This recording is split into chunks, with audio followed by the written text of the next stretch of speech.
sé, cállate. ¿Qué ha ocurrido en esta tercera ola de la pandemia? Ha pasado un mes, no nos hemos visto en un mes, pero aquí estamos. Nos volvieron a encerrar. Esto ha pasado acá en Barranquilla. Hay nuevas medidas de bioseguridad, hay pico y cédula. Estamos encerrados. Y ya después de haber vivido lo que pasó el año pasado, esto se siente extraño. Ahora, si esto se siente extraño para ustedes, que ya algunos, de lo mejor de los que están viendo esto, vivieron eso, ¿cómo se sintió para mí? ¿Por qué? Resulta, oh sorpresa, Melissa el año pasado, por razones personales y ocupaciones, no sintió la pandemia. ¿Cómo así? No sentí la pandemia. Yo estuve saliendo mucho, estuve en otros lugares, entonces digamos esa noción del encerramiento, del distanciamiento, sí, el distanciamiento social, sí, el uso de tapabocas también, pero yo tenía un ritmo de vida agitadísimo, de tal forma que no pude darle lugar a sentir lo que todo el mundo estaba viviendo en ese momento. Cuando la gente estaba, tengo pánico, tengo miedo, tengo ansiedad o me siento solo, yo era, no entiendo ni sé de lo que me estás hablando. Y aparte de no saber lo que me estaban hablando, no podía, me costaba mucho empatizar con las personas cuando me decían todo este montón de cosas que estaban viviendo en ese momento, porque realmente mi realidad no era esa. Y ese es el tema de hoy. ¿Qué pasa cuando nos desconectamos de la realidad momentánea? Que es lo que yo he vivido en este mes. Este mes realmente no nos hemos visto por una razón, y es que todo esto me llega a mí de sopetón, así a descontrolarme por completo, y me dice, espérate un momentico, que es que tú no habías podido sentir esto antes. Así que es momento que le des lugar a esto que está pasando. Que no te vayas por internet, que no te vayas a grabar videitos por ahí, que no te pongas a hablar de temas que no tienen absolutamente nada que ver con lo que tú estás sintiendo emocionalmente, mentalmente y hasta a nivel corpóreo. Porque en este mes me puse enfermita como nunca había estado. Entonces yo sentí que mi cuerpo me dijo como que espérate un momento, o sea, aguántate. Esto que está pasando aquí lo tienes que vivir y lo tienes que sentir. Y entonces yo me vi enfrentada a la pregunta, ¿qué pasa cuando yo no le doy lugar a lo que yo estoy viviendo? ¿Qué pasa cuando primamos más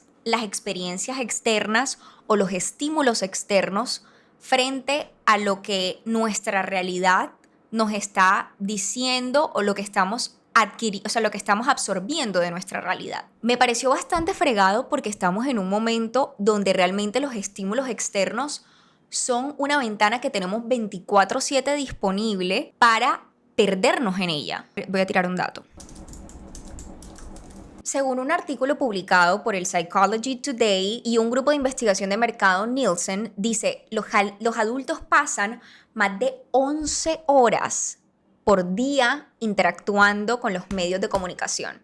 No solamente con el celular, sino en general. Dice, de esas 11 horas, 4 horas y 46 minutos se usan viendo televisión. Cuando yo leí esto, yo me pregunté, en el caso acá de Colombia, por ejemplo, nosotros damos muy por sentado que todo el mundo tiene acceso a celular y a las redes sociales, pero realmente cuando uno se pone a mirar las estadísticas generales de Colombia, creo que el colombiano promedio tiene más acceso a la televisión que al celular. Si tú te pones a observar las películas de antes, incluso sí, las películas de antes sobre todo, que son buenos referentes como para mirar qué pasaba y cómo eran las dinámicas culturales y sociales, uno observa que siempre la hora de la televisión era la hora en la que se salía uno de la realidad para conectarse con lo que estaba pasando en la pantalla, que usualmente era una realidad paralela mucho más chévere que la que uno estaba viviendo en casa. Yo me pregunto si esa realidad se trasladó ahora a nuestra vida cotidiana a través de la pantalla del celular. ¿Por qué? Porque ahora no existe,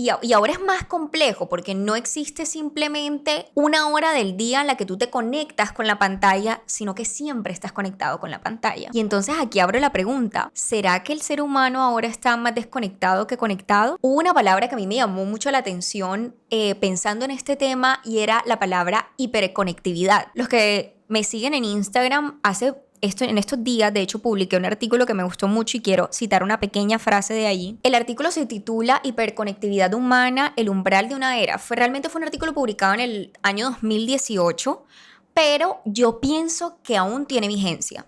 En este artículo hablan de 3 competencias sociales y laborales imprescindibles para incrementar nuestra capacidad de mantener la disponibilidad de conexión con los otros. ¿Qué me parece interesante de este artículo? Que realmente plantea la conexión como una conexión que primero debe existir en el plano real para poder traspasar a lo digital. Y creo que no solamente esto se extrapola a lo digital, sino realmente a todo en nuestra vida. Es como cómo nosotros vamos a conectar con algo, o sea, a conectar en lo externo con algo que no estamos viviendo adentro. La primera competencia que hablan es de la comunicación auténtica. Y dice, hablar de una comunicación auténtica se refiere a que seamos capaces de expresar nuestra verdad y escuchar la verdad de los otros.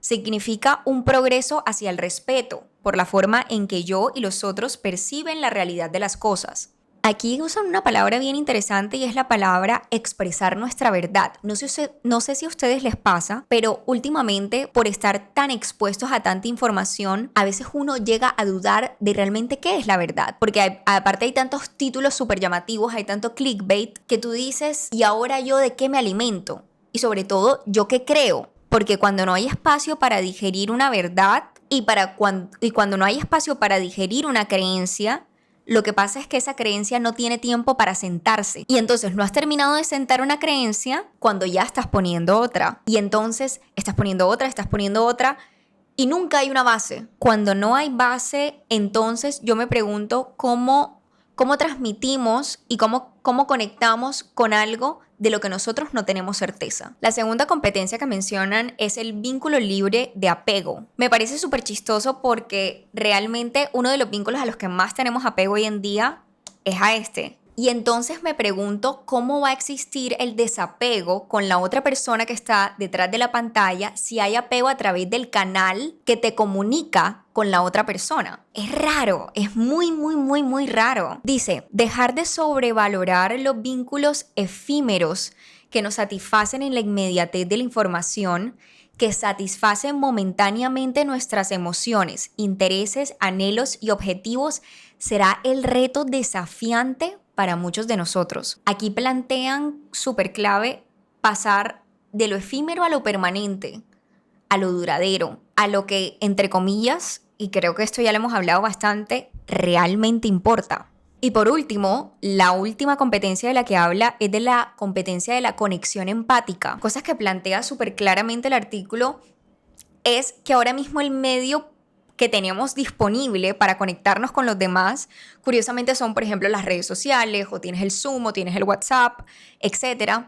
Y son los canales a través de los cuales tú puedes llegar a sentir empatía con el otro, porque es lo que te hace no sentir solo. Sin embargo, mi invitación sería no solo a sentir la sensibilidad a través de la conexión empática que te brinda el canal de comunicación que tienes disponible, sino también a la sensibilidad empática que tienes desde tu realidad. ¿Cómo así? Por ejemplo, en mi caso yo vivo con mis papás. ¿Será que yo, no sé, o sea, yo sé que esto puede sonar un poquito de loco y un poquito de pronto abierto, pero ¿será que hay puntos en los que yo soy más empática con lo que está aquí que con lo que están viviendo ellos? Porque es que a veces es muy fácil, porque de pronto es un lenguaje más conocido, más ameno, más afín, el que tenemos en la pantalla, porque aparte hay un algoritmo ya creado para que lo que nos presente nosotros lo podamos digerir. Pero cuando estamos en la realidad, en la casa, en el algoritmo que no controlamos, entonces ahí nos desconfiguramos y al caño la empatía. Y entonces se nos olvida que la principal conexión empática que nosotros podemos desarrollar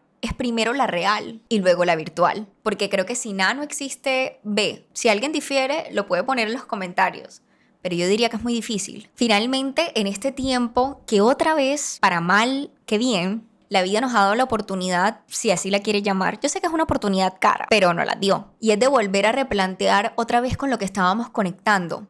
Otra vez nos encerraron, otra vez nos dijeron, espera un momento y dale pausa a lo de afuera para volver a lo de adentro, para volver a sentir, para volver a reconectarte, para volver a darle espacio a esas cosas que tenías en el armario guardadas, para otra vez sentir y entonces poder decir, ¿sabes qué? Como estoy conectado conmigo, entonces puedo ser empático contigo. ¿Cómo ha sido su relación con la virtualidad en esta última, esperemos, en esta última fase de este tercer pico? ¿Se les ha hecho difícil conectar con lo que están viviendo? ¿Han usado la tecnología como escape en estos momentos? Más allá de la respuesta si es un sí o un no, yo creo que el tema aquí es darnos espacio, darnos la oportunidad de que no sea simplemente una tercera ola externa, sino también, voy a sonar un poco hippie, una tercera ola interna, una tercera ola donde realmente puedas conectar con eso que está dentro de ti y que te está diciendo, hey, pilas, que estoy aquí. Esta ha sido mi experiencia y realmente es la razón por la cual estuve perdida en este mes. No quiero hablarles de algo de lo cual no he vivido, porque eso no se trata. Y de hecho de eso se ha tratado este podcast. De primero vivirlo para después sentirlo. Y por último, quizás, si se te pega la gana, compartirlo. Pero la verdad de lo último no es 100% necesario. Solo si tú así lo sientes. Chao, chao.